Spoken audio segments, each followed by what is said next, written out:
Rent could be going up if you live in federally subsidized housing. The Trump administration talking about raising how much you pay every month, and just the talk of that is making a lot of local families nervous tonight.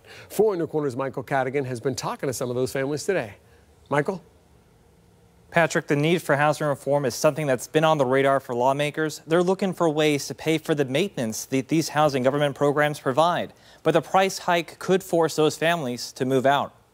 Thousands of low-income families live in affordable housing in Lee County, but possible changes in Washington could force them out of their homes. I just think if this happened, more people is going to be more homeless, more hungry people, and that's not fair to any of us. Dr. Ben Carson kicking around the idea of raising the minimum rent by $75 to $100. Marcus Goodson is the executive director for the city's housing authority. He says talking rent reform isn't new. It's a long debated topic. There's some in the industry that agree that it certainly should be increased to offset some of the costs, rising costs to maintain these units. Hamilton is worried about how high of a cost she'll wind up paying, so she's written letters to Governor Rick Scott's office. I've written to a couple of places, but they're all in support of Trump's bill cuts and stuff. I'm in support too, but let's just be more fair to everyone. Hamilton isn't the only one concerned about fairness. Goodson is nervous low-income families will be unable to swing the proposed rent increases. If you change that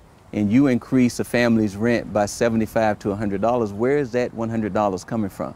They're not going to get a raise from their job to cover that. Goodson would like to remind Dr. Carson and the rest of the HUD staff the financial realities families face. It's still tough out here, and sometimes that perspective from Washington, it just doesn't cross over. In the meantime, Hamilton would like lawmakers in Washington to find other answers to cover the reform's cost. I think if we're going to cut back, then we all should cut back. Now, he also says that the proposed law becomes action. They're going to implement it right here in Fort Myers and throughout Lee County. His advice for the people he serves: to stay informed and to not be caught off guard. Michael Cadigan, Fox 4, in your corner. All right, thank you, Michael.